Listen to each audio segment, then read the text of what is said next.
I'd just like to welcome you all to the first in our Zurich Wexford GAA June webinar series.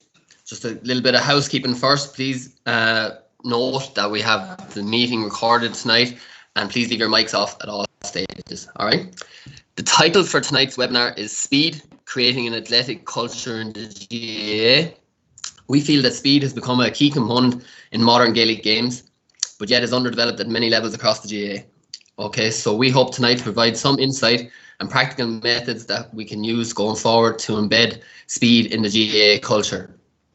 Our guest speaker tonight is best known for his role with Ireland's fastest woman, Phil Healy, who is the national record holder at 100, 200 and 300 metres. But he's also involved with the Tipperary senior hurlers as the speed coach, who last year went on to lift the Liam McCarthy Cup. So I'm sure you'll agree his credentials and expertise speak for themselves. Therefore, without further ado, I'll hand you over to the man of the hour, Shane McCormack. Thanks very much, Lloyd. Can you hear me okay? Yeah, all good, mate. Perfect. First of all, just like to thank Lloyd and the Wexford GAA coaching team for having me speak this evening. I hope everybody who's tuned in sees some light at the end of this lockdown tunnel, and there's been some good news, I suppose, with return to play. So hopefully tonight can feed into that a little bit, and maybe there's things as coaches that people can take away and implement with their teams and their players and their sons and daughters, whatever it may be. It's a pleasure to speak. I see firsthand what Lloyd and the coach development officers do within Wexford. My son is involved, so it's nice for me to be able to speak to this and to give back a little bit to what the great job that these guys are doing. And I think you'll agree that the work that they've done since this lockdown has started, like the energy, even on social media, the webinars, the coaching, the skills, has just been phenomenal. So it's a pleasure for me to speak. I don't think people are probably sick of webinars at this day, so hopefully I don't lose you all in the case. So look, there's nothing I'm going to speak about tonight that isn't already out there. As coaches, beg, borrow, and steal from other coaches, and I've done that in my career. I'm 20 years a coach now. I'm 41 years of age. I suppose I took an early entry into coaching through injury. So do you want to? We'll move on to the next slide there, I suppose, to give a little bit of a background. So I'm a level 5. I have the highest qualification as a sprints and hurdles coach. Like I said, I'm 20 years coach.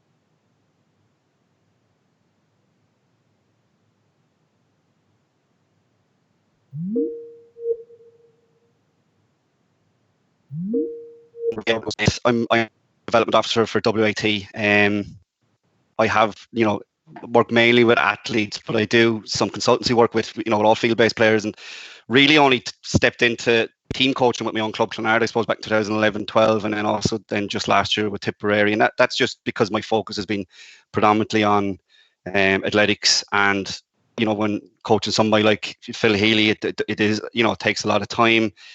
And there's a lot of travel involved and things like that. So I just didn't have the time to put into GA. But last year obviously was a great experience and a great opportunity, and something that I'm very privileged to have been a part of. And as a coach, it also helped me grow. So just a quick overview on the next slide, just as a coach, just to give a bit of background on my timeline, and maybe just to pick on a few highlights, but to set the scene a little bit.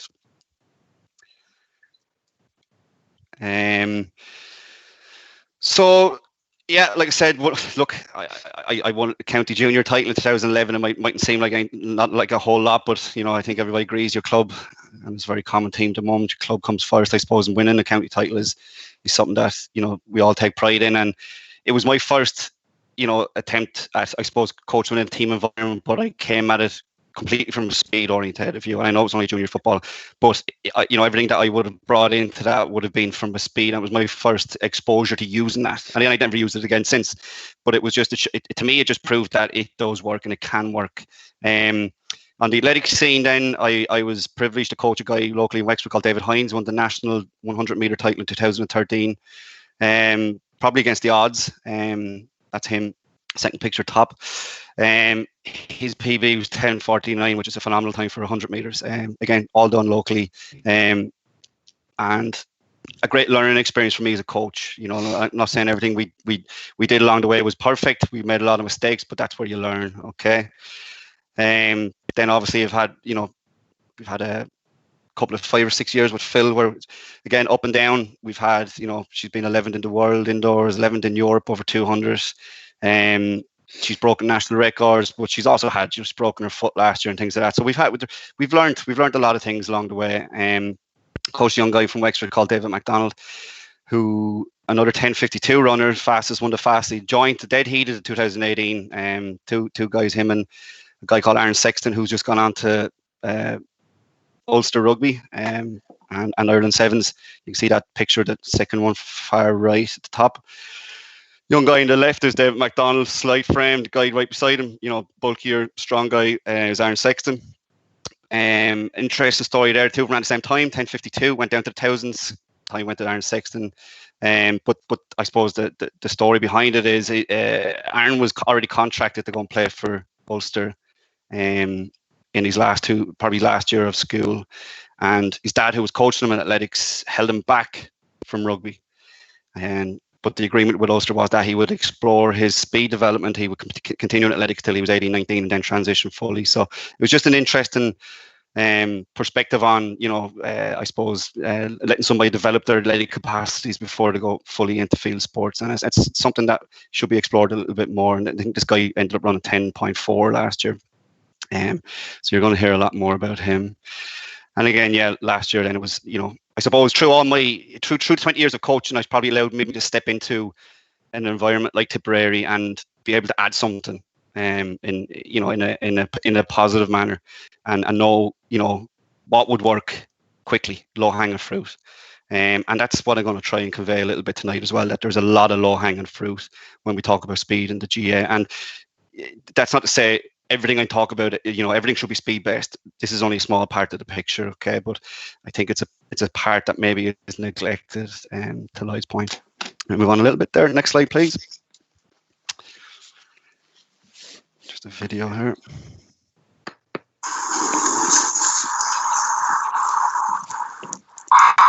With this time.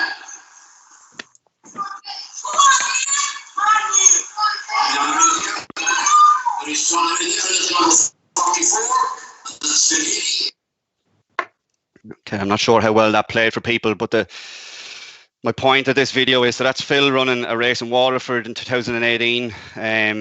She ran 11:16 there, but slightly wind assisted, which made it ineligible to count, which would have been an Irish record at the time. But it is still the fastest time ever ran in Ireland, or by an Irish woman anywhere. And she went on 6 weeks later to break the Irish record. So it was just a sign of things to come. But if we want to talk about speed, like in its purest form, that's speed. That race can be broken down into an acceleration section and a max velocity section, and that applies to all sports. It might look like Phil is running away from the rest of the girls towards the end of the race, about 40 meters out, but in theory, she's getting the least. She's not actually running away from them. They're getting slower. They're actually decelerating worse than her. So she has superior speed and endurance capability. So those three things are quite relevant to field sports. And we'll break them down into simpler terms later on. But we can see how that in its purest form can be related back. And at the end of the day, who doesn't want to be that fast? Who doesn't want 15 players, that are just lightning quick? We can move on. So just as coaches, look, my philosophies are, look, as coaches, we want to win and we want to be relentless in their pursuit. So we want to explore all the avenues and the percentages. We want to help players both be good players, but also, off the field, we want to give them sport as a cornerstone or a safe haven. And GAA is a part of it's built around the community, and that philosophy is something that as coaches we want to build on. We should always strive to create a high performing environment, regardless of the level. And what I talk about can be, it can be adapted to any age, any age group from juvenile to senior. But we should always strive to, even in a fun manner, it still should be trying to create a high performing environment or a stepping stone to a high performing environment at senior level. And again, the coaching is a journey. Yeah, we make mistakes and we learn from our mistakes and we grow and we get better. So we can move on. Just to set the scene a little bit, maybe problem statement isn't what I want to say here, but basically, again, I'm not expecting any people to agree or disagree with me. This is just, I suppose, my perspective, having been in and out and on the outside of the sport and on the inside of the sport. And talking to different coaches and kind of just gauging what's going on. So I believe fundamentally we probably, within GAA training, we probably chase two things too much, right? They have to be chased, but I just think we go too far down the fatigue path and like endurance and fitness, and strength. We do the gym and we chase numbers in the gym, but I think the glue, the missing piece is actually speed. We'll peel the onion a little bit on that, but like you hear the saying, speed wins, speed kills, and it does, right? But I think we have to be able to educate coaches. I think we have to be able to know how to coach it and it should be simple, and it is simple, but I just think knowledge is power, and I think to allow coaches to be able to teach it, it should be just taught how you teach. And look, ultimately what I would say to anybody with a development child is put them in an athletic club. If it's a good club, if it has good coaches, put them in there. Let them have a dual sport, because sports like athletics and gymnastics and things like that long-term athletic development is key, and I think it's something that's probably missing at the moment. Move on. What is specific to our sport? Look, there's a lot in this picture, right? But my point, what I'm trying to convey here is, when we're talking about speed, probably in field sports, there's a limit on the distance that we need to operate over, right? We'll go into a study later on, like 50 or 60 meters for a field-based sprinter is probably the extent of how far we should really be going. And when we talk about pure speed, pure high-intensity running, for somebody like Phil, who's a 200, 400 type runner, she has to explore different avenues. She has to go into the different energy systems and things like that. But you can see, to develop speed up to 60 meters, like there's a toolbox there. There's things that we can build on, like strength, power, basic things, power, speed, but then simple things that we do in the pitch, like plyometrics, jumps, med ball throws, sprints, things like that. They're free, they're cheap, and they're easy to implement once we know what we're doing, and they're very, very effective. And know our minimum effective dosage, know what is the least amount of work, because ultimately we don't want to flog players or do too much with them. We want to keep them fresh, fast, and fit. Next slide, please. Here's just a sample week of, just to give a bit of background on what Phil would do, and there's some stats at the bottom. As Lloyd said, she has the 100, 200 meter records, but like, to get to those records, that's hard, right, for a sprinter in Ireland, and it's something that I would be very proud of. That we did this. She broke Irish records in Ireland. Historically, Ireland's not known as a sprint nation, right? But Phil punches well above her weight on a world stage. But it took 5 or 6 years to get there, right? My point is, training sprinters, we chase like tenths, hundredths, and it has to be so, precise, right? But with Gaelic, with football in Ireland, there's so much low hanging fruit that I don't think, the genetic ceiling of players is never.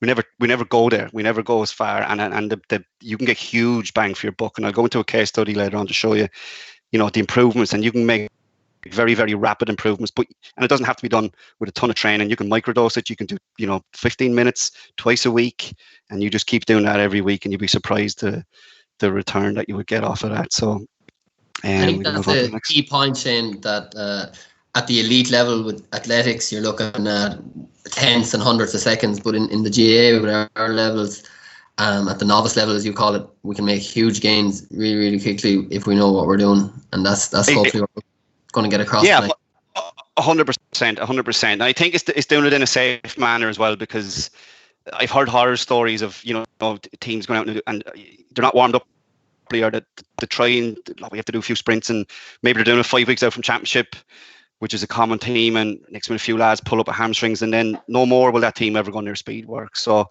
I think you just have to, don't even try and rush it. 8 weeks is plenty of time to go from 80% intensity to 90 to 95, and hold it at that. So yeah, true, key point. So when you were involved with Tipperary hurlers, Shane, yeah, how much was your involvement? How often were you working with the players? I'd say, on average once a week, and 20 minutes, 15 to 20 minutes, 30 minutes tops. And that's the players coming in, warmed up, ready to go, which made it easy for me to just focus on my window and my job, you know. Yeah, very good.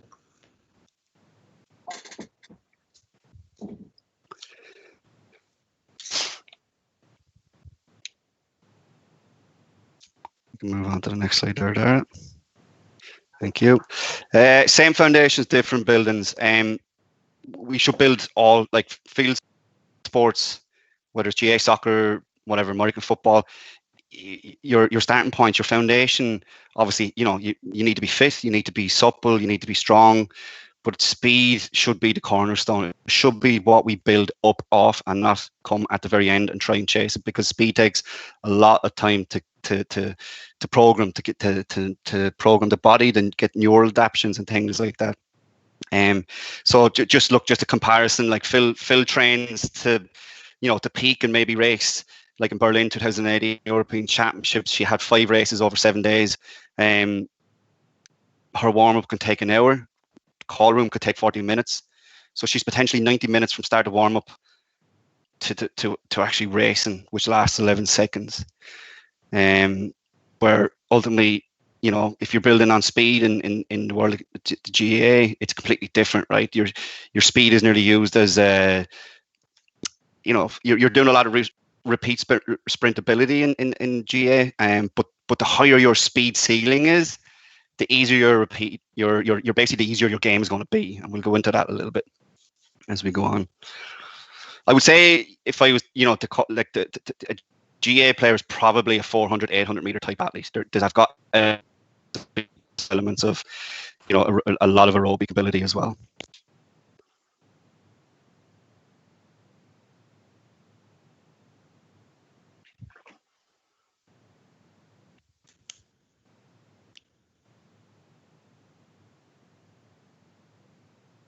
Go under there.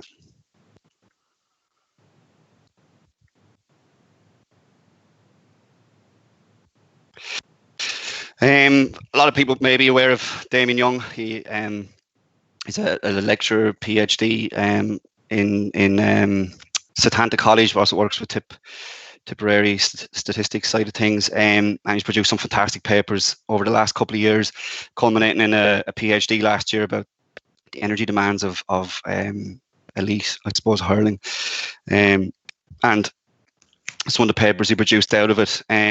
So this gives us exactly the sprint demands of intercounty senior hurling, right? And you can regress it back to underage and whatever. It's a, you know, completely different study, but we know the demands of the sport. There's 20. A player, regardless of position, makes an average 20 sprints a game. Now that can fluctuate between 16 and 24, and there's obviously going to be anomalies, right? Majority of those are less than 20 meters.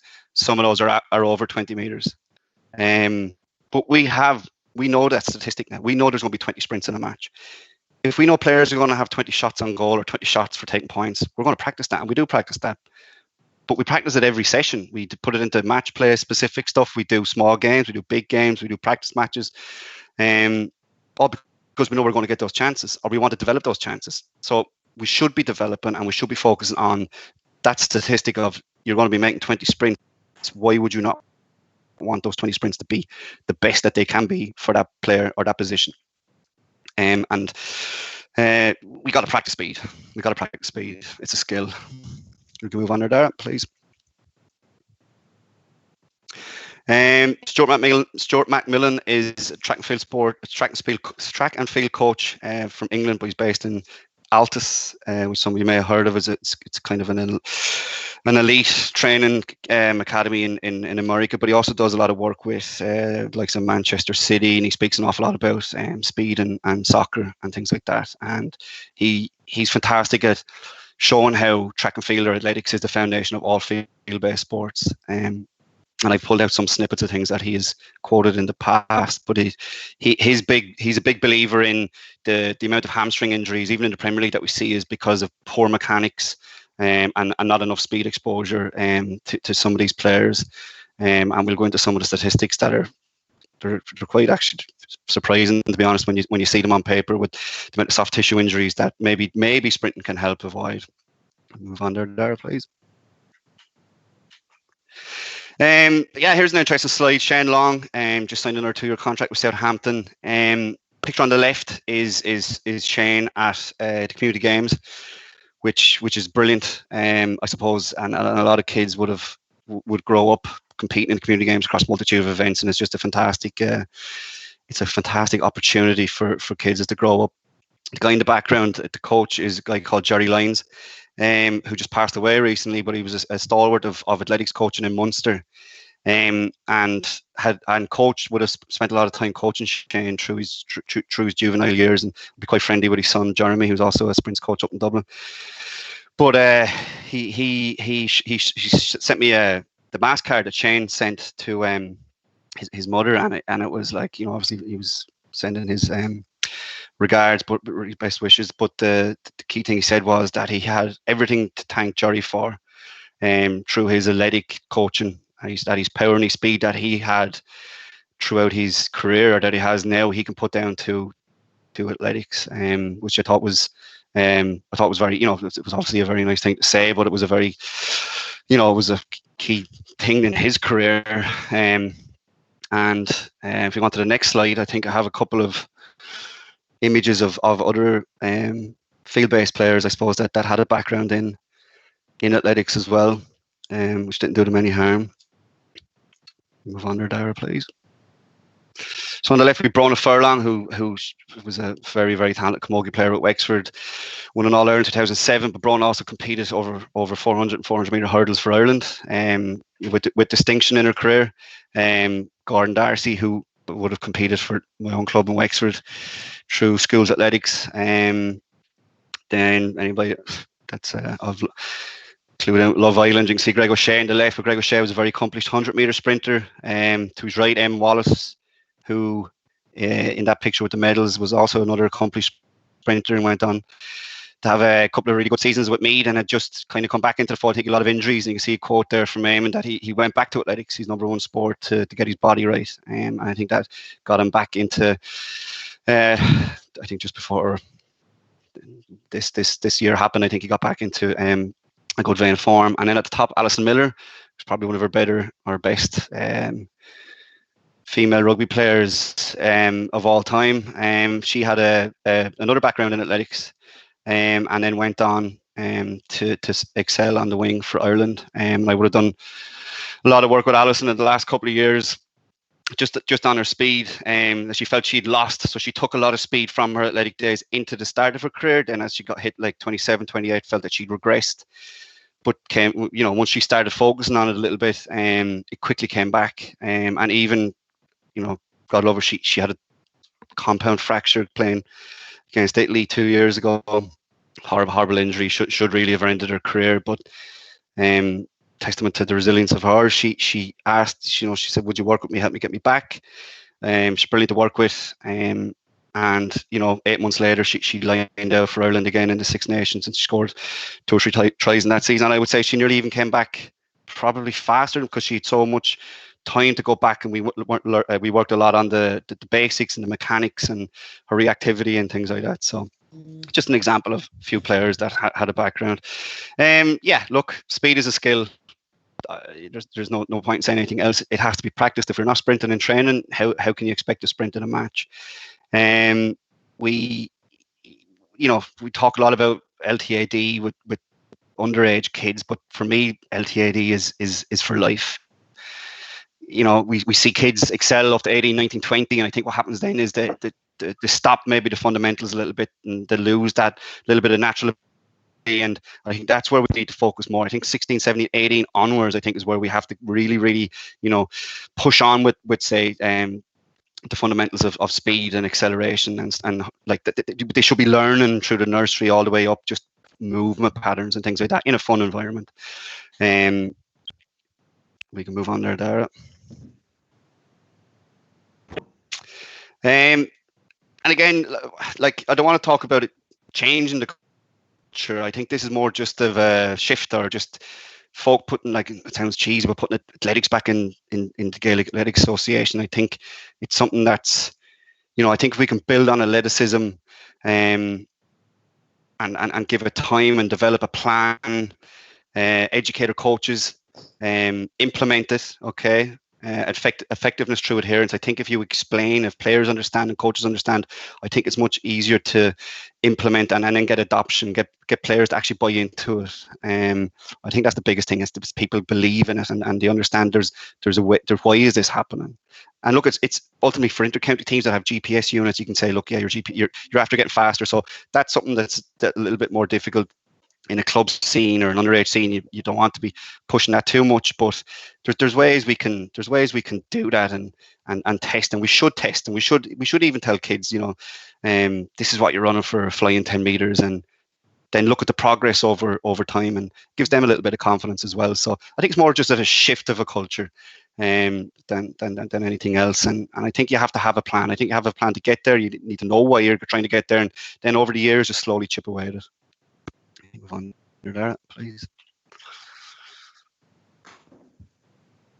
How do we do it? Why do we want to do it? So the process, we want to develop a high performing, durable athletic player. I think durable is a key word here, right? I think sprinting and bulletproof players from maybe potential injuries down the road, okay? We want to just integrate it into existing models, like the stuff, the great work that the guys are doing here with Wexford GAA and coaching. This is just a 10 or 15 minutes. You just add it in. You add it in at all age groups, and you just make it part of the culture. From nursery to senior, fun to high performance. Let the kids sprint. Okay, low dosage and often. There's windows of opportunity from 7 to 11 and 14 to 8. You read the LTAD books. There's windows for kids if they sprint. Or you're wiring their bodies. Okay. And as I said, join athletics club to focus on running, jumping, and throwing. Kids don't get out on the streets as much as they do anymore. They're not jumping off walls. They're not developing, the things that maybe that they would have done in previous decades or years. So, and again, microdose. Okay, what team can't afford 15 or 20 minutes every session, and you can integrate it into some skills and things like that. So it's not hard to start putting these things together. We can move on there, Dara, please. Okay, how do we get faster? There's two key components: acceleration and max velocity. And why do we want to get faster? I suppose, look, a sliotar can travel over 150 kilometers per hour. That's brilliant. The ball can do the work, but ultimately, that's what's beautiful about hurling. It's a fast game. Okay, football, you can argue it's not as fast as hurling and blanket defenses and all of that, but imagine a team that had speed to burn. You could take down those blanket defenses, and there's no coincidence that Dublin have won 5 All-Irelands in a row, because they do train very athletically. They do train speed, and they do go after those things, and they do train speed as an injury prevention mechanism as well. But again, like the rules of linear speed, straight line running, and acceleration are the same regardless of the sport. Now, obviously, there's lateral variations in GAA. There's change of direction and decelerations.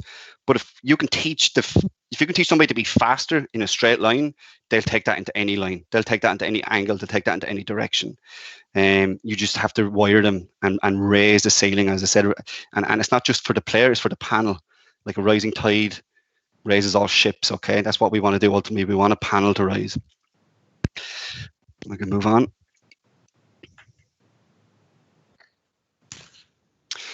Okay, I like this concept. If you learn the rules, then you learn to break them. So I will teach somebody how to run like a sprinter. I'll teach them what, and these rules are out there. These are not rules I'm making up, but it's known as coach what looks right and what looks wrong. And then when it looks wrong, how do you get that into a good pattern? How do you fix the mechanics of that player or that athlete? And that's multifaceted. For kids, it's probably just they're just not developed, they're not strong, and I wouldn't worry about it. Once you're just letting them sprint and you do some of the drills that we're going to later, they'll get there. They'll get there. Okay, you've got Ronaldo, you've got an NFL player here, you've got a baseball player at the top, you've got a sprinter. Okay, they all find the same angles, the same positions when they're trying to accelerate. Okay. And that's the tweet there says the moral of the story: acceleration is acceleration. I will teach you how to accelerate. After that, when you get into match play, I don't want you to think about what I taught you. Your natural instincts need to take over, and you'll be surprised how the body will adapt and find better positions than what they were before. Maybe they're putting their foot too far in front of their center of mass, and when they were turning left or right, maybe they know now they need to push a little bit harder to accelerate away from a player. Things like that. We can move on, Dara, please. Okay, and what ultimately are we looking for? What's the outcome? What does this mean? What's speed going to do, right? Obviously, it's going to give you a better high-performing athletic player. It's going to give you a better team. It's 100% going to lead to less injuries once it's done in the right manner. Players are going to enjoy it more. If they're a little bit quicker, they're going, to see the results, the kids are going to feel faster.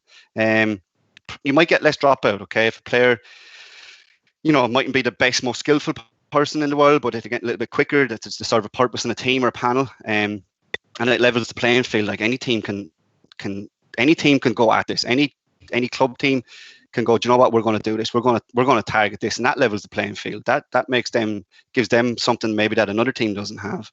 But you're also teaching skills for life.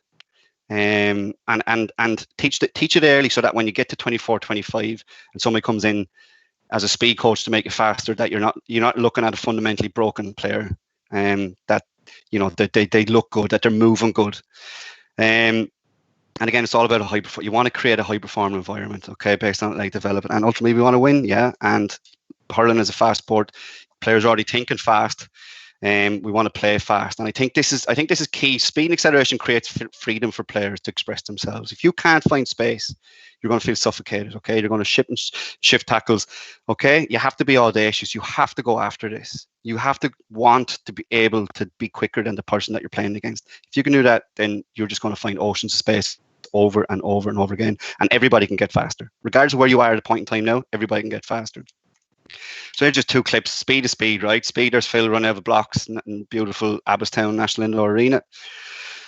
Okay, after about 15, 20 meters, Phil is coming out of an acceleration. She's going into max velocity. This, I don't know how this is going to play for people, but just All-Ireland final last year, Seamus Kennedy, down in the Tipperary defence. And basically he just exhibits a fantastic thermal pace to pick up a ball and tear up the field. Okay, it probably should have been a Kilkenny ball and a Kilkenny score. Okay, so they're we talk about tenths and hundredths in sprinting. We're talking about yards in hurling, and yards are scores, or yards are preventing scores. And we can move on there. Okay, what is acceleration? Okay, so I said earlier to start in that 100-meter race, or even just that last video, acceleration in 100 meters can, based on your strength, can be anywhere from 20 meters to 30, 35. And when you're watching a race, the acceleration is over because an athlete is gone from, a 45-degree angle, head is down, maybe to upright sprinting. Okay, and then that's when they're in their max velocity phase. So they're just going hell for leather. Okay, in Gaelic, I would say acceleration is probably the first 3 or 4 steps. It's that breakaway speed. Okay, it's pushing, it's projection, it's strength, it's patience. Okay, it's not fast feet. Okay, yes, there's an element of speed to it, but you got to be able to push yourself away. And I think finding the right angles and teaching players to the concept of like striking behind your center mass, so that it was a bit of breakaway. I call it first step speed. Yeah, if you get that first step right, you're setting up your whole acceleration pattern to leave a player or tackle a player.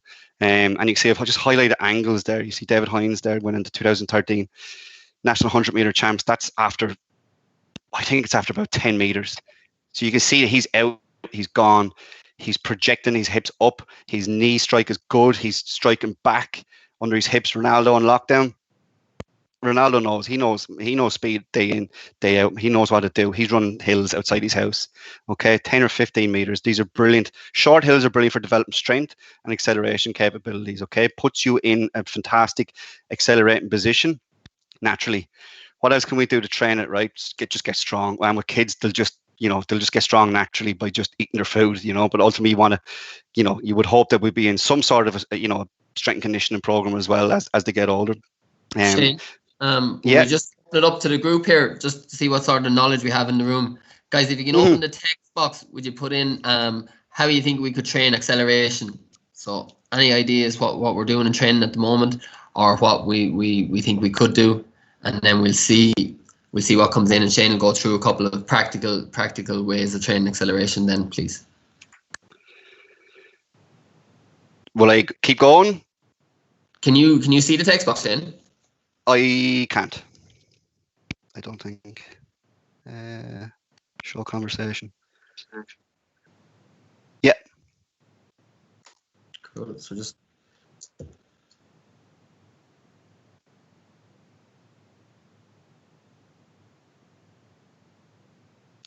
Paul Gannon put in different leg for starting. Stephen Tyrrell said playing chase. Yeah, very good for the younger ones. Niall McCulley, Curtlow Dunes. Yeah, excellent, very good. Dreaded shuttle runs. All right. Yeah, different legs is, and again we'll go into a couple of drills is key. Playing chess, exactly. Put a bit of game in. Curtlow Dunes actually have a couple of slides on later on. Dunes do everything. Dunes will train your energy system. They will train your aerobic system. They'll train your strength. We do them. We do them an awful lot. Resistance runs, yeah, 100%. So yeah, there's lots of ways, but ultimately it's you want to train the strength, but you also want to train the positions. You want to teach the angles. Okay, so if we're talking 3 steps, it's key in sprinting. If you come out of the blocks and you step in front of your center of mass, you're putting the handbrake on. It's no different in hurling and football. If you're taking long steps out, you're just stopping yourself. Okay, so it really is all about just the angle of projection and teaching the body that. There you can see just different types of acceleration in a chaotic game scenario, I suppose. Like I said, track acceleration it's ordered. There's a pattern. I know exactly where Phil's feet should be. I can put tape on the ground, and if she doesn't strike there, she's not going to come out of the blocks. We'll have laser timing. We can tell straight away if there's issues. You see the little yellow man. First picture is good. He's stepping. This is probably his first or second step out of the blocks, or it could be a player just coming out. Okay, but it's more than likely an athlete.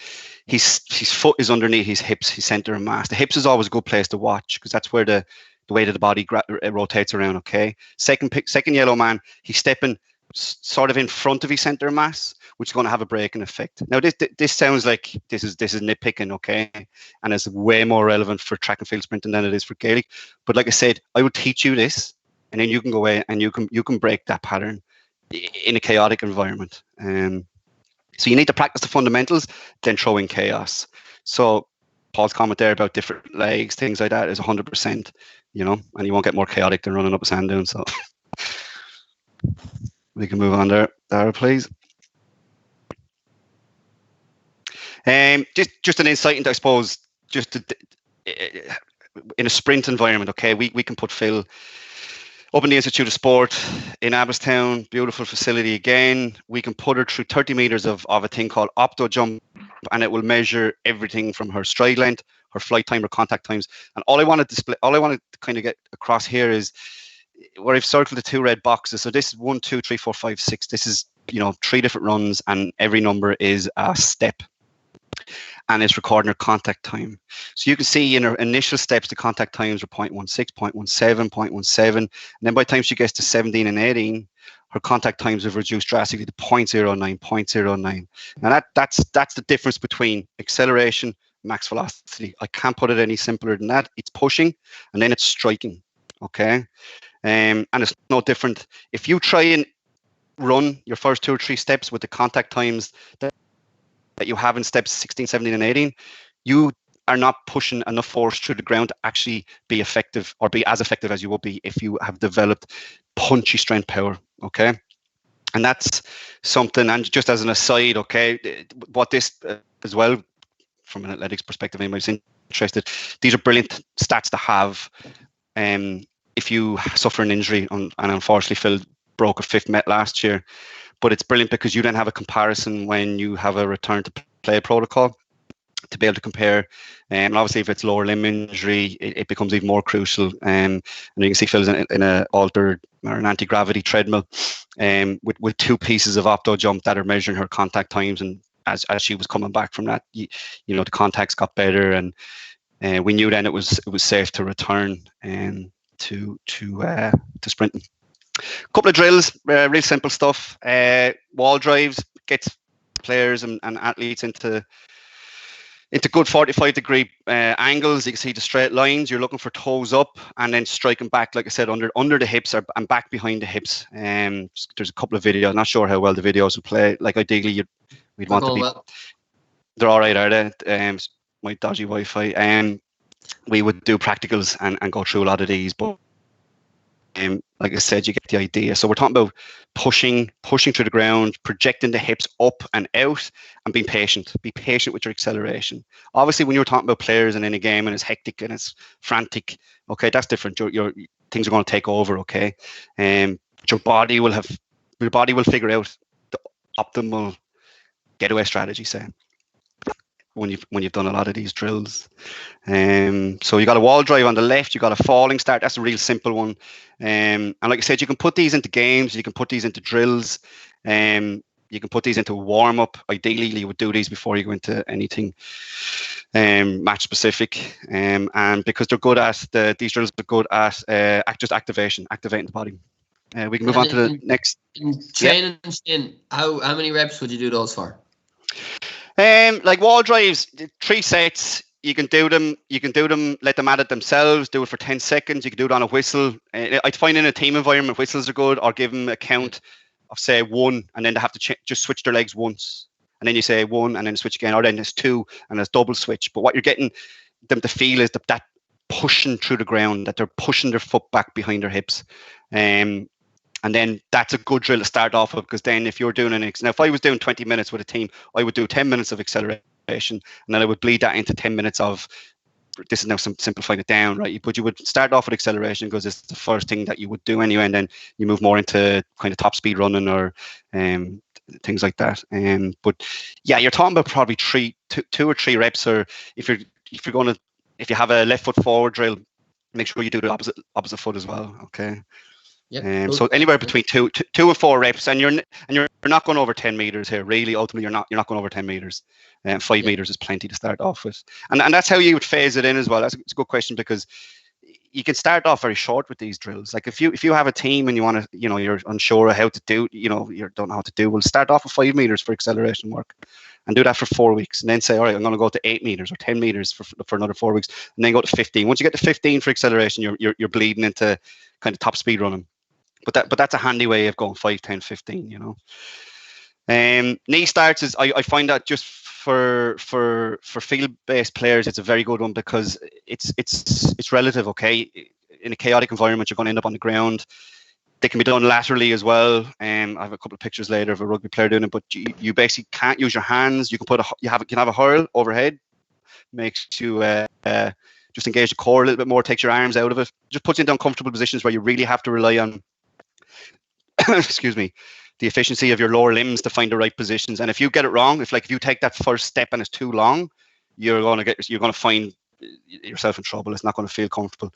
And one thing that's worth coaching as well is and it's to do with breakaway speed, right? You see a lot of people take big steps out. To take, like, I don't mean big as in long, but it's like they're stepping over a box. So their heel comes right up to their butt and it comes back down again. That's inefficient, right? Like you see sprinters come out blocks, their feet are low. Now this is a small little, nitpicking point. But if you can teach players that if they're going laterally, change the direction, things like that, if you can make that first step lower to the ground, or the second step too, they're going to get their feet back down on the ground, and they're going to break away much quicker than a loopy step or a slow step. So it's another good cue, or another good coaching point to keep an eye on. Harness run. Somebody already mentioned that, how to train acceleration. Very simple, €5 or €10 in Max Sport, and puts the player in a very good position for accelerating. Their angles are coming back, and again, hills will have the same effect as this. No under there.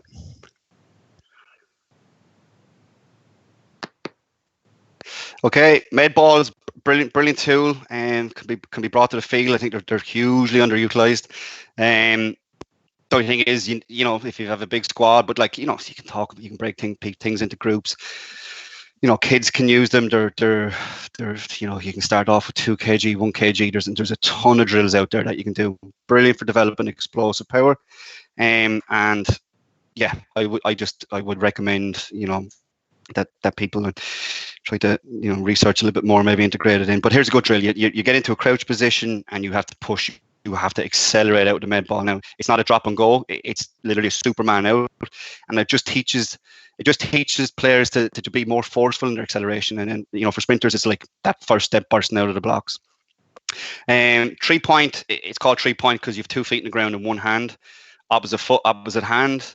And I think this is brilliant. It's brilliant for teaching spatial body awareness. Okay, it players will feel good doing this if they get their steps right. They'll feel like, geez, that was quick. And then it looks quick, and then they go into a game or a match play scenario, and then they're quick, okay? Because you're trying to make them feel better about their movement, okay? And this is one, the 3-point. When you get to this, it's one that you can really use to excite a player, I suppose. And again, you're looking at key factors like the last picture there, where this is a sprinter I coach, Connor Wilson. He's striking down underneath his hip. And you see me mention again windows, right? Windows between the knees, big windows on touchdown are bad. As in, when the foot touches the ground, if the opposite leg is lagging behind and there's a big gap, that's something that you should try and eradicate. Now, there's many reasons. That could be a strength issue. It could be because the first step is too far ahead of the body, but it's not good, and it's not good at max velocity running either. And I'll go into that a little bit more. So max velocity. So we're talking about acceleration was pushing, it was hills, it was strength, it was power. Max velocity is not really much different, right? But it's just that, I suppose, conceptually it's more about striking the ground. So you saw in Phil's profile, her contact time went from 0.17 to 0.09. Okay, she probably still putting the same amount of power through the ground, but with a shorter contact. So it's more about, you hear these concepts of hammer the nail, or just it's striking the ground. And there's a couple of simple drills that we can use, and wickets is one thing that is very, very easy to implement in a team environment, and puts players in positions very easy that you literally wouldn't have to coach. You don't have to tell them anything. The only thing you would have to tell them is run as fast as you can at these, and don't change your speed. Okay, and we'll go into that later. But you can see, how do we train speed? Like speed, to be honest with you, by just sprinting, you're going to get faster. If you sprint once a week, every week, you're going to get faster. Simple as. It's a no-brainer, right? So even exposing the body, just having an exposure to speed. And we'll go to a case study later on where I prove this point. But again, a lot of it is with players. There's a lot of what I call energy leakage. Okay, so if, say from the calves down, there's just a lack of elasticity that probably was there 10 years ago when they were kids. But it's just the nature of GAA, I suppose, the pitch running, and maybe we're not focusing on lower limb plyometric ability. And what I'm talking about is like hops, like skipping rope is a very underutilized tool. And just from a skill perspective, from a coordination. So if I had a development squad or kids, I just give them a skipping rope. It's a tool for life as well, and you'll just develop so much strength and elasticity in the lower limbs. And a lot of that, when you're striking the ground, you don't want heel claps. You want to be able to punch that ground, and that's key. We can move on there, please. I think there's a really good quote up there earlier saying from Liam Moggan that if a person practices anything 300 days a year, they'll get better at it. That's a really relevant statement. 100%. I was on a webinar a couple of weeks ago where Liam was speaking. Liam, I don't know if anybody doesn't know him, is he's called the coach's coach. He spent a lot of time working as a tutor and coach in Ireland, but he's coached, anything from football, hurling to Olympic, Olympic sports across all, like a range of things, even because he's been involved in equestrian. But yeah, it's a simple, and again, this is meant to be simple, but his simple comment was, if you train something for 300 days a year, you're going to get better at it. And that's just it, it's just something that you just integrate, you accept it as the normal now, and you try and keep it in there to the best of your ability. You just hear this, and this is for coaching, I suppose. It's something that you can really easily spot, right? Front side versus backside mechanics, and you see the top image there, two sprinters, right? The top one is good mechanics. Everything is what I would say in front of the body, right? What you don't want to see is the guy at the bottom where he's kind of kicking out the back, and it's to call it like this butt kick issue, right? That's not good. It's not effective. It's not efficient. But you're also going to pull hamstrings at some point, or groins.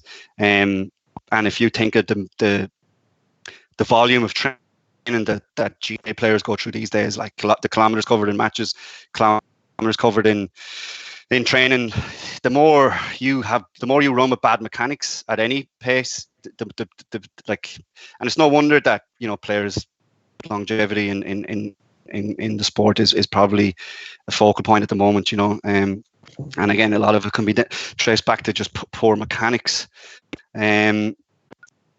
So yeah, backside is not good. Backside mechanics is not good. We want to eliminate that. And a lot of that is to do with, again, it's a strength issue, but again, what I spoke about, just that elasticity. If they don't have the bounce, they can't find the right positions. They can't get their knee driving through properly. And the whole, you know, it's like a car firing properly. It's just everything. So yeah, like track max velocity is it's ordered, it's a pattern, it's repeatable, but it's something that we would want to coach a player regardless. You want to teach them, because how many players do go on sprints? They do go full tilt, and obviously you want them to be as efficient at that as they can. Again, yeah, there's Alison Miller again on it. Like I said, max velocity for rugby is it's messy, it's sidestepping, it's unordered, but you know, she trained like a sprinter to raise the ceiling of her peak velocity, and that's going to come back to any sort of speed that she tries to do. Move on there again, please, Dara. Just conscious of time. Again, this is a big believer that speed facilitates endurance. That you can only endure what your peak velocity is.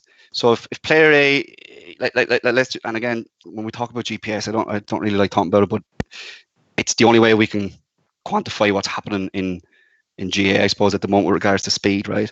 And I'll show people how they can use a handy tool later on their phone and have their own little GPS unit. But like, if a player goes from 8.5 meters per second peak velocity to 9.5 meters per second peak velocity, he now has an extra gear of speed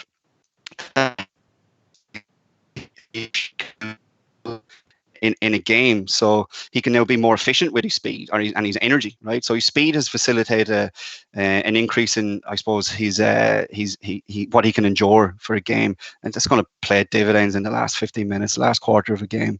And again, look, fitness and everything is part of this as well. I'm not saying speed is the key, you know, but speed, if you build fitness on top of speed, like you're going to have a serious player and a serious opposition. Like in track and field, the best 200 and 400, the best 200 runner is more than likely the best 100-meter runner. The best 400-meter runner is going to be one of the best 200-meter runners, because speed endurance, you know, speed endurance is basically hanging on for dear life to the speed, to your max velocity. So it's like that video I showed of Phil where she looked like she was pulling away at the end, but she wasn't. She was just enduring her speed better. Now, she had a better peak velocity, but she was able to hold on to that longer. And it's similar in a different, I suppose, different world of field sports, because you can enjoy, like, if you have a better superior peak velocity, then it just makes the whole game that little bit easier. What can we do to train max velocity? Again, these are simple drills. They're called dribble lead runs. They're basically just bringing it back to a slower movement, smaller cyclical movements, where you can really focus on the player or the athlete, working on keeping the body, the mechanics in front of their body. You're not kicking out the back. And you'd start with just going over, like cycling a little unicycle. You would ankle, you're looking for a little bit of bounce. They're stepping over their ankles. Next, you know, they might walk back. Then you say, right, just step over your calves. And eventually you bring it to more of a kind of a high. And again, I don't like saying high knees, because it's not high knees. It's cyclical. Okay, that's what you're looking for. When Phil strikes down under her hips, she's straight away, she's punching her knee through. And that's a good cue. Punch and step, punch and step, punch and step, punch the knee through, step down, and then punch again. This is good. It brings a little bit of plyometric training and a bit of a bounce into it as well. Straight leg bounce. You can see Connor there, that you can get some serious, and look for the oscillations in his hip. Like I said, folks, the hips, pelvis is a great place to focus in on as a coach when you're looking for good mechanics back.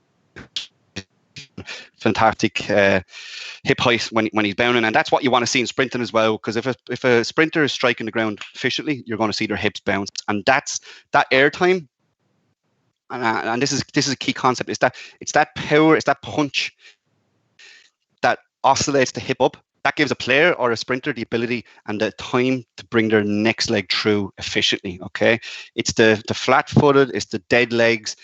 that's inefficient. You're not giving yourself the time to bring your next leg through. Okay, and this brings me to, you know, this is just pound for pound probably the simplest drill you can implement. Little mini hurdles. You put them out. Look, depending on the age group, you can go from 1 meter to, you know, it could be 2 meters to somebody that's like, you know, probably a sprinter. So with senior players, it's probably anywhere between 1.2 to 1.5 meters, but you can play around with yourself.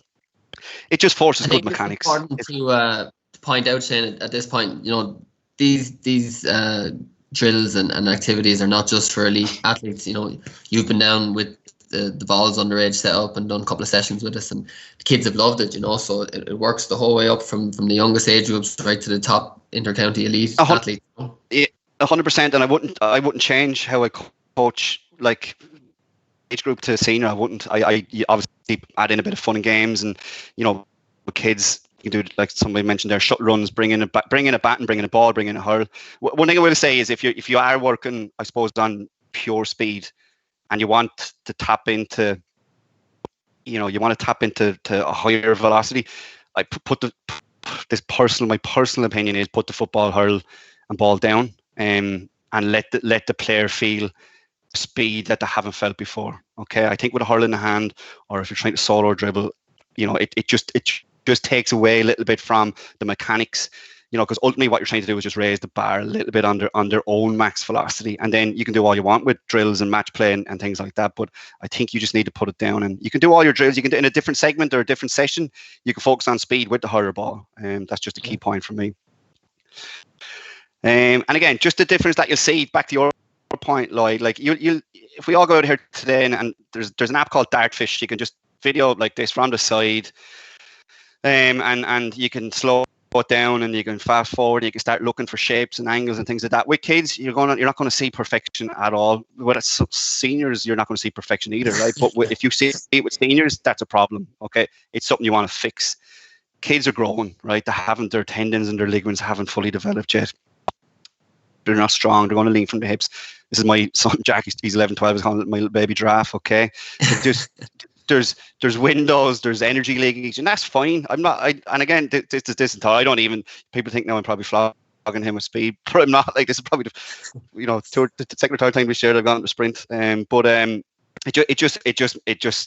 It shows, right, that there's nothing wrong with this. But he's 12. If he does for 4 or 5 years from now, or sorry, for the next 4 or 5 years, if he's doing 10 or 15 minutes of a bit of speed development with the balls, you know, that's just going to, by the time he comes to minor, like you're going to have somebody that is, I'm not saying he's going to be the fastest person in the world, but like he's going to move in an athletic way, which that's the hope, anyhow, Shane.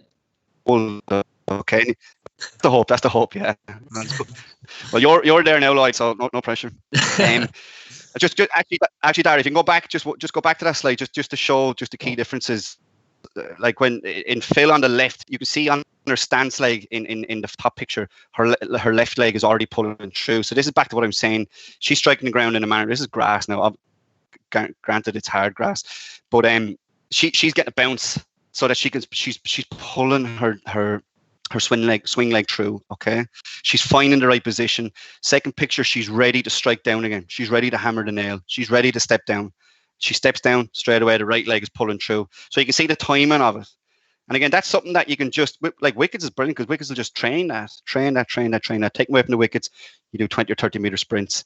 And again, I'm not saying, you know, hold the players back. If you're doing this at the start, you hold them back. Say, look, lads, 85, 90%, just run with good mechanics. Okay, you've got to pick your moments and never do speed under fatigued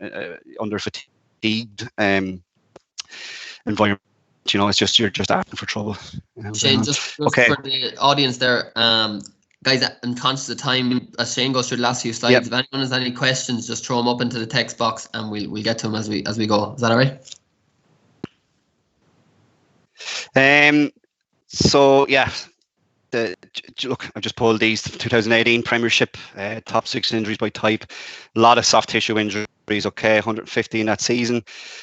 You can see the number of days missed. Like I said, look, injuries are, you can't prevent them, you know, for the most part. Things like ACLs, twisted ankles, okay, but there's enough studies done to show that, you know, sprinting is a good way of teaching the body to I suppose not teaching, but like to preventing soft tissue injuries like hamstrings. You can see GA stats on the right, I suppose. Just again, hamstring injuries are 23% for football and 18% for hurling. And just the impact of, like I said, a fit player, a healthy player is an available player. Okay, when nobody wants injuries. I think, sprinting is a good way of trying to prevent this.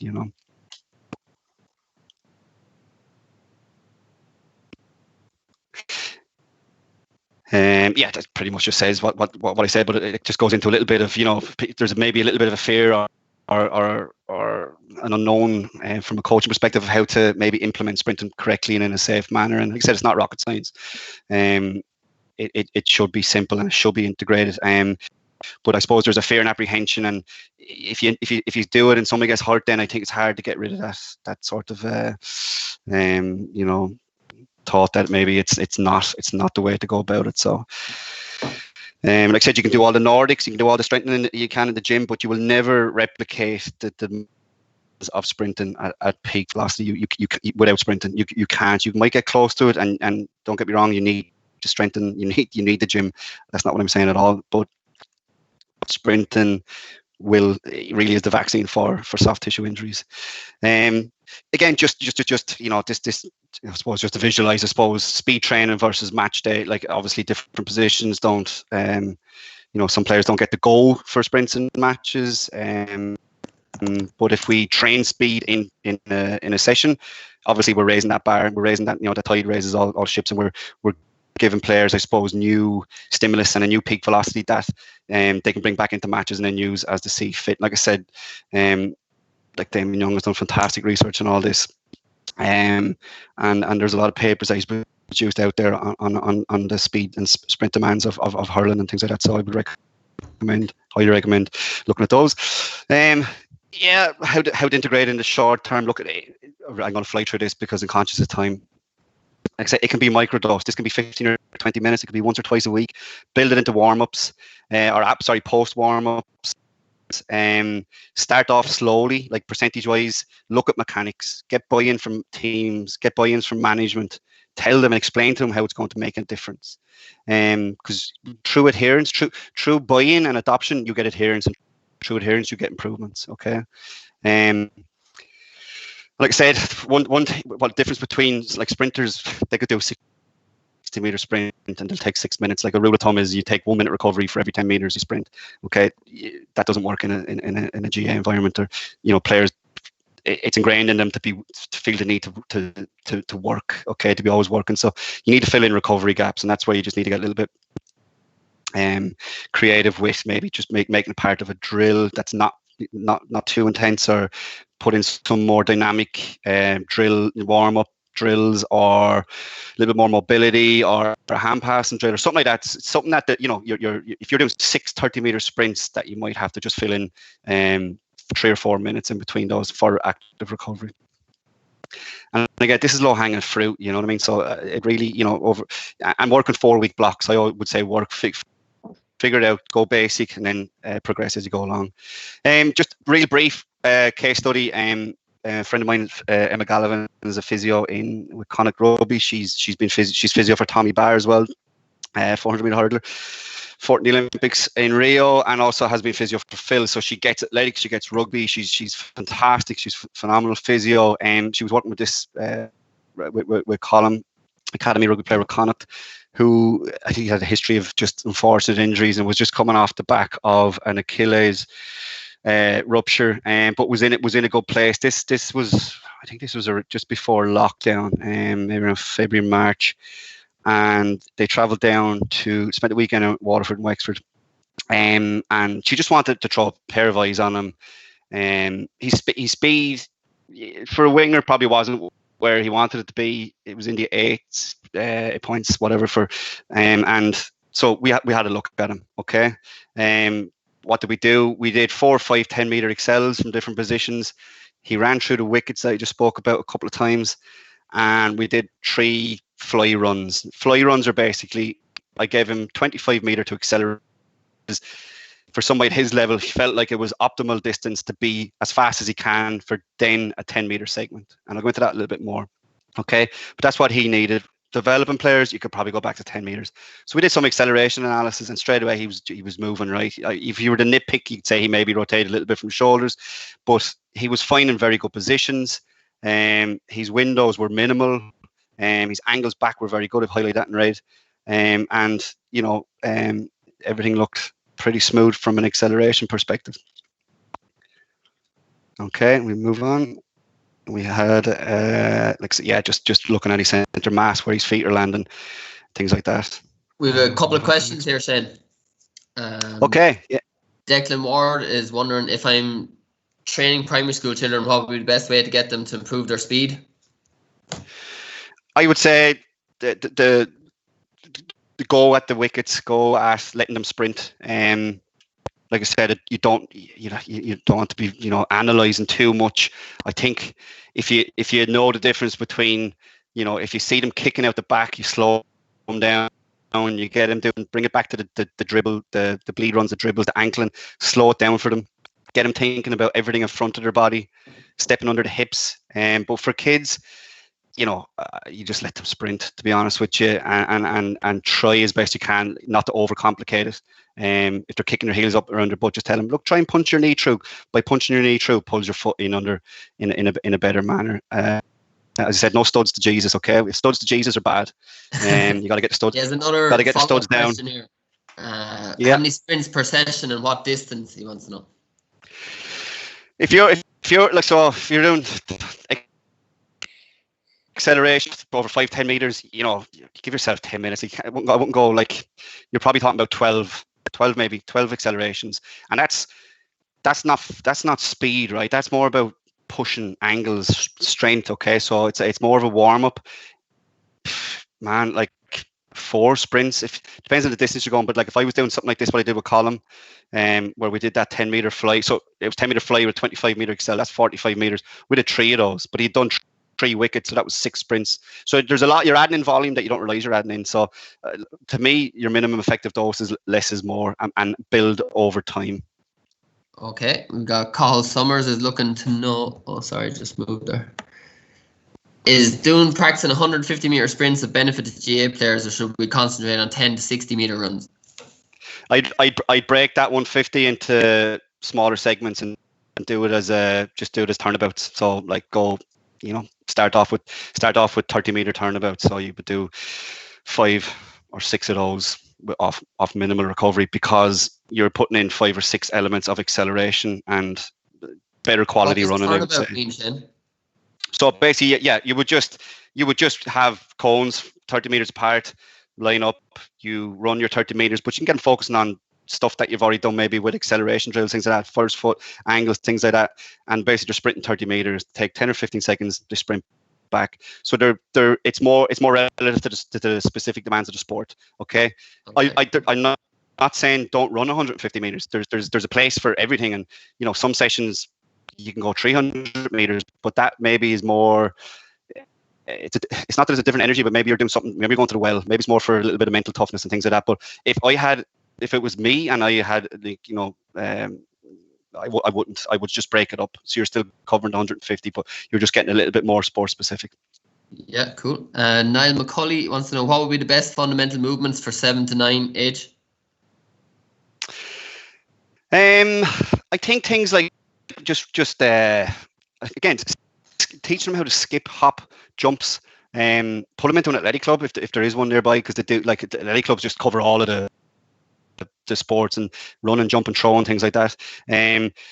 But if not, look, you just build it into warm-ups. Maybe start off with running through cones that are half a meter apart, things like that, and it just gets them thinking about.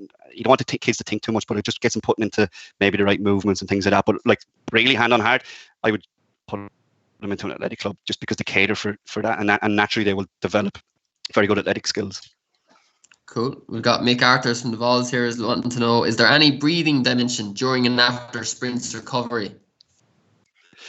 I would say no. And maybe I don't want to misrepresent the question or the answer. So like, no, there's nothing specific that I know of.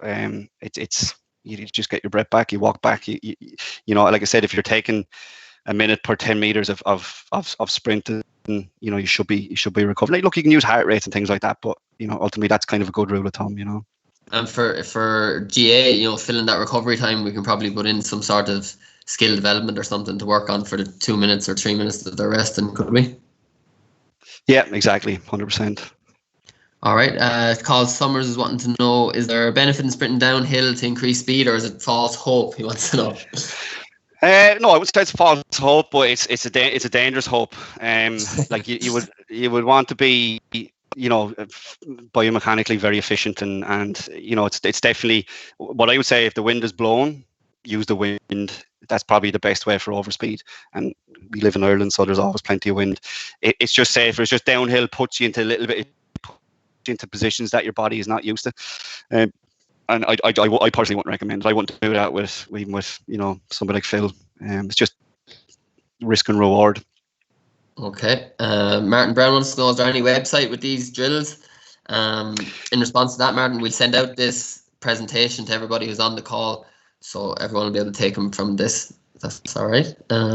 Michael Burney: what do you mean by telling a child to punch their knee? Also, how do you make them more conscious of their hip position? Yeah, so by punching their knee, I just mean basically that they think. So when they strike the ground, as soon as they strike the ground, so their stance legs are on one leg, they should immediately think about punching that knee forward. Because if they're not punching it forward, they're probably just letting it flow out the back a little bit. And kids are gonna ride this. Like I said, I don't want this to turn into kids being overanalyzed either. Like, but you know, the sooner I suppose you as coaches were conscious of biomechanics, I suppose we can spot these things. So yeah, just punching and step. So as soon as you finish the contact with the ground, you're punching your knee through. And then hips, you're just thinking about neutral hips. So your hips are not tilted forward. So I think a good rule, a good way of thinking about it is if the kids have a bit of crack, yeah, you're a puppet. So somebody has strings and sticks attached to your arms and your shoulders and your head, and basically you're just being pulled up tall. So head over shoulders, shoulders over hips, and that, you know, that should put them into good positions, you know. But like I said, kids are not going to be fully developed, so it's going to be hard. But again, the more skipping and hopping and left leg hops, right leg hops, within reason, just to straighten them up. That's great. Shane, will you just finish off the case study, because it's a great story, and just tell them how much improvement the young lad made? Yeah, no worries. Yeah, so like I said, yeah, we did some acceleration analysis. We did some max velocity analysis, and I couldn't turn it down. I said I can't find any flaws. I said Colin is moving like a sprinter, like, but I would say for how he was moving, he wasn't running as quick as what I expected. And you can move on there.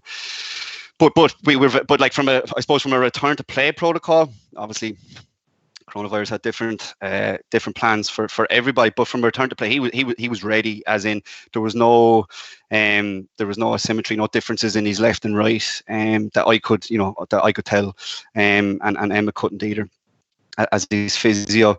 We did some lateral acceleration. So these are the knee starts that we went through earlier down in lovely Curracloe. A lot of erosion that day, but so yeah, with lateral, you're basically just looking for him to drive his hips up and out and find those same angles that you would if he was going from a straight line acceleration. So you can see he's finding very good lateral accelerations, and I suppose for rugby as well, that change of direction, and he plays on the wing. So yeah, look, just to analyse him, we're looking for shapes. He's punching his knee through, so you can see in the top picture, he's upright, he's neutral, he's not leaning forward, he's not leaning back. His angles are good when he strikes the ground. Like I said, no studs to Jesus. So he's pulling his heels, he's pulling his boots straight across his knee. So he's punching his knee through, and he's ready to step down again, attack the ground, like Phil was showing. So he exhibited just fantastic mechanics, and I just put it down to, I suppose, he had no speed exposure. So for me, this wasn't a hard. Wasn't a hard case to solve. There was nothing to solve. I just said to him, I said I would give him a 6-week speed exposure. So off he went in his lockdown. We gave him a simple program. I think you can go on to the next slide. It probably has what it was. Oh yeah, this again. Download. There's an app called Dartfish. I think it costs €1 or €2 on the App Store. I'm not sure. It has an inbuilt timing system, so on this I can use it. I don't need gates. I've stopped using timing gates because they're just too clunky. And truth be known, I probably use a stopwatch more than anything now.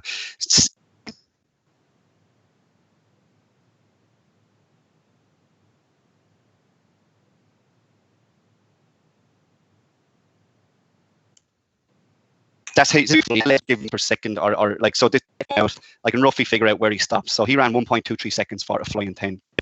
Okay, I can then go down. I can look at my chart. So if he runs 1.20 seconds, that equates to 8.33. Now that's meters per second. That's what a GPS would read, and that's what his GPS did read for that day. Okay, so this is a tool any coach can use. Like I said, look, obviously kids and all that, don't be worrying about things like that. Train your coach's eye, but like for a squad, just let them rip off one after the other. You can go home once you have a list of their names. You can analyze, you can get their times, but you can also look at their mechanics, and you can see. Then you start peeling the onion and say, "Oh, geez, that fella's he's leaning forward, or when he strikes the ground, he's a huge window. His leg is not coming through." So there's a lot you can be done, and again, it's not invasive. If you have a senior panel or whatever, that like it's done. It's three runs, and it's done. It's done in no time. So that's kind of just putting a bit of GPS in every coach's hand. So what did we give him? So we gave him. So he had a rehab program to do for his Achilles injury. There were jumps, stuff that I kind of worked with him that I thought would help. But again, if those basic rudiment is a good way of calling them. There's Dan Paff, or another good coach in the UK, John Stoddard, they use this rudiment. I've used it for years. It's basic ankle hops. It's lateral. It's left, right. It's single. It's literally, and you're not looking for huge bunny hops, just stiff ankles. Okay, and that was obviously going to help him build up his calves, his Achilles. So he did accelerations, including some resisted accels every other week, and then he did 3 or 4 10-meter or 50-meter fly runs that I just explained there, and that was it. That was his max velocity or his acceleration day. So they were combined into one. He did that once a week, and then we gave him something a little bit less intense. Now he was doing his gym work, and he was doing probably other conditioning work that Connor had given him. But then we just took the heat out a little bit. On a Thursday, he did some jumps. He did again some technical drills, larger plyometric drills, so like bigger power skips, left and right bounds, things like that. He did some wicket runs, so there was an element at max velocity. But then he ran 1680 meters, but we told him to pull it back to 90 or 95. And work on maybe some slight arc runs, change of direction at the end then as well. But just take the heat out and just the work, focus more on the mechanics of how he was running. And then he did his own work. So he in 6 weeks he went from 8.4 or 8.3 to 9.4, which is huge, right? But again, I'm not saying this.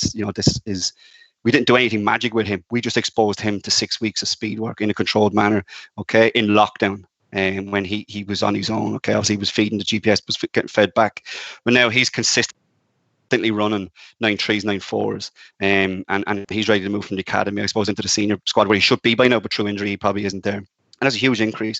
But what this shows and what I want to kind of convey is this is the low-hanging fruit. This is the novice effect of exposing somebody to a speed work in a controlled manner. So you can see this is not just throwing 3 or 4 sprints at him. There's a bit of plyometrics, there's a little bit of acceleration, there's a few drills. You're doing something twice a week, and it can easily be done as part of an overall session. And that's what everybody can avail of, regardless. Now, if he had exhibited poor mechanics, it would have been a different protocol. We wouldn't have let him near, 95 plus percentage of max velocity. We would maybe have done 6 weeks of technical work and then maybe analyze them again, and then you would move on. So that's an important note, that if you're probably asking for trouble by exposing people with poor mechanics to sprint to their what they perceive as their max ability. And again, energy leakage is a big thing for me. You skipping ropes. I can't say it enough. And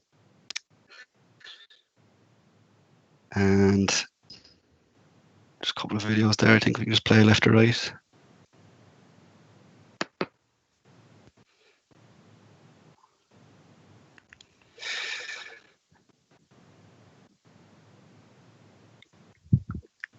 Okay, in the middle is just the ankle hops I'm talking about. They're simple. And they're the type of things that you can put into your walkbacks, your recoveries, things like that as well. Fill in the gaps.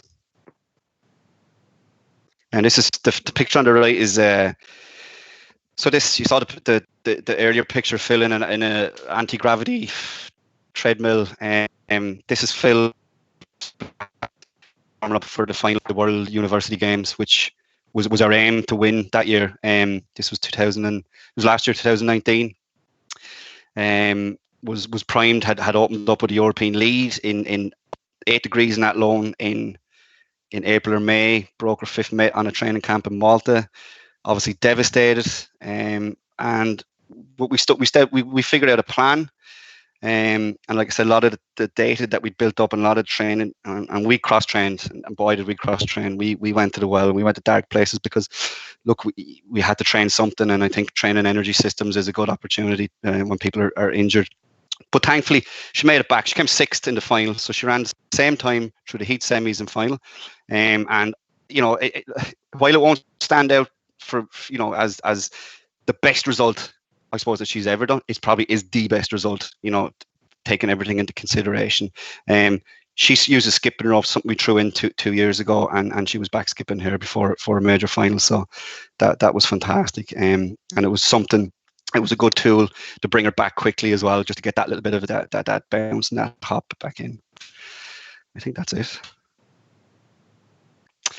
Yeah, just respect the background of each player. This is like I'm saying, just if the players are not moving well, like a lot of senior players are fundamentally, broken, as in they don't move well. And this is where we're missing something between 17, 18 and senior. I think we miss the transition where we work on the athleticism of them. And we probably hit 23, 24 there, where they've regressed a little bit. So again, not to go full tilt at it if things don't look right, and just bring it back a step and maybe work on their mechanics. A healthy player is an available player. We have another question in there, Shane. We'll wrap up with this one. Paul Gannon wants to know, with the championship coming up and trying to get conditioning done, is it advisable to maybe do these drills early in the day and maybe the longer fitness stuff later in the day? Or just can you do it at the start of the session? Yeah. It's a good question, and it's going to be a conundrum for every team. I say go at it slow and steady, but yeah, I would do speed fresh, always fresh. Never the day after anything, but in a session, you can always finish with your endurance work 100%. Once the overall volume of what you've done is not overly significant, like I said, minimum effective dose would be key to teams coming back here. Like I said, and operating 4-week blocks where you're going from 80% to 85%, or you're going from 5 meters to 10 meters. But yeah, to answer the question, I suppose, without waffling on, it's speed first after good warm up, or use the acceleration, as a transition from the warm up into maybe 3 or 4 sprints. 3 or 4 sprints is all you need, really is like. It's brilliant. All right, if there's no more questions, we'll ignore that comment from Mick Arthurs there. If there's no more questions, I just want to thank you all very much for joining the meeting this evening. I'm sure you all took loads of nuggets of information away from it. Shane's clearly got a wealth of experience and knowledge, and we're very lucky to have him on this evening. So Shane, we really appreciate you taking the time. Very, very grateful, and thank you very much for an excellent presentation. Much appreciated. I think we have a few dubs on that enjoy that last picture there. Yeah, absolutely. In fairness, and I was nearly going to put this picture at the start. I saw it this week on. If it follows me on Twitter, not that you would or anything, but I retweeted. This is a phenomenal picture, and it speaks volumes to the athleticism of the Dublin football team. Like, who can play against that sort of a line, that wall running, and the sheer athleticism of the 3 players. I think it just speaks volumes to the athletic nature of that whole Dublin panel, But we won't get into too much of the Dublin team now. No, we leave that for the second webinar, Shane. No, but thanks very much for everybody listening. Look, appreciate anybody that wants to listen in and talk to me waffle for over an hour is must be a quiet evening. So I appreciate the opportunity and the offer. So no, if anybody ever wants to reach out as well after this slide, thanks very much. Do you want to put your contact details in the text box there so anyone can get in touch with you? Yeah, a few people that you can email me at this here, macwexford@gmail.com. Perfect. All right, we'll leave there. Thanks very much, then. Thanks, There you guys. go. See you all again soon. Thanks, Lloyd. Thanks, folks. Bye bye.